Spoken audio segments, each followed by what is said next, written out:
你怎么来了？今天是我儿子结婚的日子，我奉劝你别乱来。”钱婆婆看见我的到来，脸色变了又变，一脸鄙夷不屑地说道。我也只当看不见，笑了笑，奉上了我珍藏已久的新婚大礼。亲情长相守，真情在人间。大家好，我是秋兰，欢迎观看《真情人间》。我叫张潇潇，现在是一名企业的高管，年薪虽然没有100万，但是大几十万还是有的。我的事业方面无可挑剔，家境自然也是优越的。我的爸妈都是大学的教授，打我出生起，我妈就给我安排了2套房产作为今后的嫁妆，避免我以后到了婆家受委屈，可以拥有话语权。朋友们都说我是含着金钥匙出生的，也不知道以后谁有幸会娶了我这种白富美。当听到朋友们这番言语时，我都只是笑笑，并不做过多的评价，因为我从小到大两耳不闻窗外事，一心只读圣贤书，因此我到现在连对象都没搞过，更别提什么嫁个如愿郎君了。如今我的年龄也到这了，父母自是为了我的婚事着急，他们不断地给我安排着相亲。就这样，我认识了郝东，一个各方面都资质平平的男人。因为我没有恋爱过，所以我的心思也很简单，我就想着找一个知冷知热对我好的人。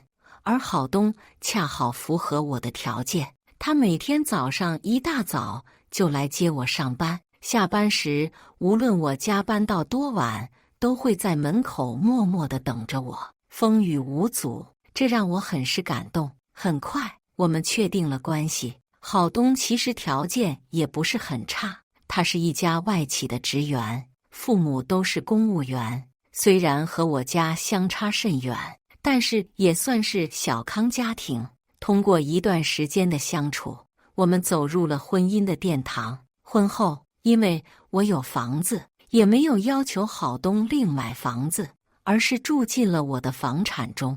我以为我们的经济富裕，夫妻恩爱，一定会过上好日子，可哪知婚后不久，我们之间就出现了问题。婚后，我们没有什么经济的压力，而且也鲜少争吵，感情稳定。再加上婆婆的不断催促，她觉得我们年龄不小了，该要孩子了，因此备孕也就成为我们婚后的主要任务。婆婆知道我们也有此意后，3天2头的往我们家里送中药，称喝下了它以后生下的孩子体质好，还聪明。我虽然嗤之以鼻，但是毕竟是婆婆的一片心，我也不好辜负。就这样，我捏着鼻子喝了3个月的苦药汤，但是在没有任何措施下的我，肚子始终没有动静。这时，我婆婆沉不住气了，她不再熬中药给我喝了，而是经常旁敲侧击的让我们去做检查，看看到底是谁的问题。一开始我们不肯，觉得是和孩子的缘分不到，可时间一长，我们心里也泛起了嘀咕，便商量着一起去看看。这天，我们分别向领导请了假，来到了医院，挂了不孕不育科做检查。可检查的结果却让我大吃一惊。做检查前，我心里十分忐忑，害怕是自己的问题，我的手心不断地渗出冷汗。郝东很贴心地发现了我的紧张，他温柔地给我说：“媳妇，不怕，如果真的要不上孩子，我们就去福利院里抱养个孩子，没孩子也没关系的。”听到郝东这话，我的心里十分感动，心里想着结果出来，无论是谁的问题，我都不会离开他。就这样，我们做了一系列的检查，坐在医院的长椅上面等着结果。突然这时，郝东的手机响起了，他连连地说着：“好，我马上就来。”说着向我打了个手势，示意我先在这里等吧，他有事儿先走了。毕竟只剩下等结果这种小事，我自己也能应对，就跟郝东挥了挥手，让他先走了。拿到结果的那一刻，我怀里仿若揣了一只兔子，小心脏砰砰地跳个不停。我先是打开了我的检查结果，上面写着输卵管堵塞，是难孕体质。我心里有点难过，想着这样一来，好几个月没怀孕似乎也能说通了。但是毕竟只是难以受孕，好在不是不孕。我心里暗暗发誓，一定听医生的，好好治疗，争取早日为郝东生个大胖小子。可当打开郝东的那份检查报告时，我彻底的惊呆住了。郝东的体检报告上明确写着郝东是不孕不育，也就是说，即使通过治疗，也无济于事。我的心里难过极了，这也就意味着我们之间永远不会有自己的孩子。但是此刻，我的内心十分坚定，就凭郝东检查前给我说的那些话，我也不会因此离开他。我将这份检查报告藏了起来，对郝东和婆婆说是我的问题，因为我不想伤害郝东的自尊心。但是自那天起，婆婆就仿佛变了一个人，对我吆五喝六，使唤我做这做那，这些我都可以忍受。但是她经常冷嘲热讽地说着我是一只不下蛋的母鸡，我哪里受得了这种的侮辱，便和她争吵了起来。这时的郝东也是一脸的无奈，一边是自己的媳妇，一边是自己的亲妈，他不知道该去劝解谁。就这样，在这样战争频发的生活中，我和婆婆的关系每况愈下，这也直接影响到了我们的夫妻感情。但我从未想过离婚，更没想过郝东会背叛我。直到那天，婆婆领回了一个挺着孕肚的女人。当婆婆领着那个孕妇到了家，她还没有开口，但是从那个女人挑衅的眼神中，我就猜到了这件事情的来龙去脉。婆婆这时看都懒得再看我一眼，嫌弃地说道：“什么也别说了，你赶紧腾位置吧。”我冷笑了一声，不甘示弱地回怼道：“该腾位置的是你吧？这房子是我的，我没告郝东婚内出轨就不错了。”只见婆婆脸瞬间就绿了，她刚想说什么，这时郝东下班回来了。郝东看着眼前的3个人，脸色唰一下就白了。他没想到婆婆这么急不可耐的就将他新欢领回了家，逼我们离婚。我没等郝东开口，淡淡说道：“离婚吧，房子是我的，你们尽快搬出去。至于财产，我们一人一半。”婆婆大骂着我无情。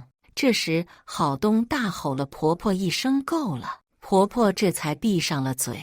而后郝东答应了我的要求，我们领了离婚证，从此分道扬镳。直到1年后，我知道郝东又要大婚了。我到了现场，看见婆婆抱着她的宝贝孙子，一脸的宠爱。看到我来到后，就好像如临大敌，愤愤地警告着我别没事找事儿。我心里暗自觉得好笑，我缓缓开口道：“别担心，我不闹事，我来是给你们送新婚礼物的。”说着，我将郝东的那份不孕不育的检查结果甩在了婚礼现场，我还贴心地多打印了几份。只见郝东的新婚妻子看见那份报告后，看向我的眼神冒着火，而后现场一片混乱。我得意地笑了笑，离开了这个是非之地。至于他们怎么闹，和我又有什么关系呢？当一段感情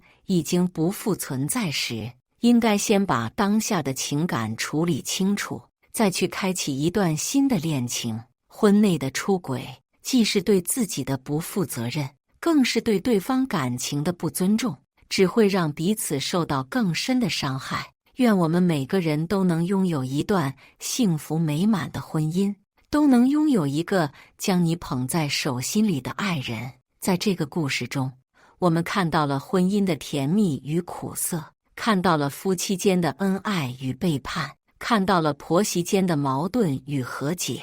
张潇潇和郝东的婚姻本该是幸福的，却因为种种原因走向了破灭。在这段婚姻中，我们可以看到很多问题的存在，当一段感情出现裂痕时，夫妻双方应该如何面对和处理？在这方面，张潇潇处理得比较好，她能够正视问题，并勇敢地去解决它。她相信夫妻间的感情能够战胜一切困难，相信彼此能够携手走过人生的每一个阶段。婆媳关系是婚姻中一个重要的组成部分。在张潇潇和郝东的婚姻中，婆媳关系成为了他们婚姻破裂的一个重要原因。婆婆对张潇潇的不理解和不尊重，导致了夫妻关系的恶化。因此，在处理婆媳关系时，夫妻双方应该保持一定的距离，避免过多的接触和干涉。双方应该尊重彼此的感受和意见，避免产生矛盾和冲突。出轨是一个婚姻中无法容忍的问题。在张潇潇和郝东的婚姻中，郝东的出轨无疑是对他们的感情和婚姻的巨大打击。对于这个问题，我们应该坚决抵制出轨行为，不能容忍任何形式的背叛和伤害。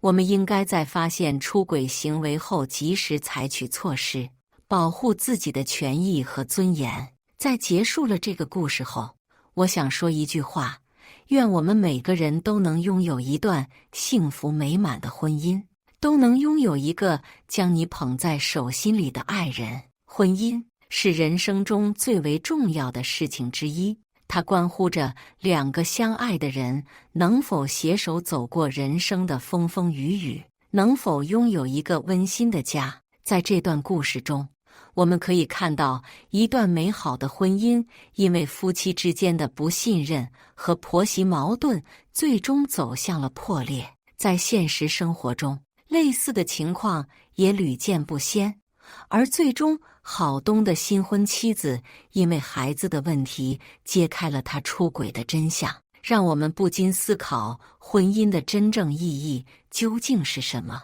一段幸福的婚姻需要夫妻双方相互信任、尊重和包容。在故事中，郝东和张潇潇本可以拥有一个美好的婚姻，但是因为彼此的不信任和婆婆的挑拨离间，最终导致了婚姻的破裂。因此，建立良好的夫妻关系是维护婚姻幸福的关键。婆媳矛盾也是婚姻中不可避免的问题。在故事中，婆婆对张潇潇的态度从一开始的欢迎到后来的冷嘲热讽，最终导致了家庭矛盾的爆发。因此，作为婆婆应该给予儿媳妇应有的尊重和关爱，作为儿媳妇也应该理解和包容对方，这样才能营造一个和谐的家庭氛围。婚姻中的忠诚和责任感是至关重要的。在故事中，郝东的出轨行为不仅伤害了张潇潇，也伤害了他的家庭和事业。因此，我们应该树立正确的婚恋观，珍惜眼前人，不要轻易背叛和伤害对方。当然，婚姻的幸福不仅仅取决于夫妻双方和家庭成员的态度和行为，还与个人的成长、价值观、人生观等因素有关。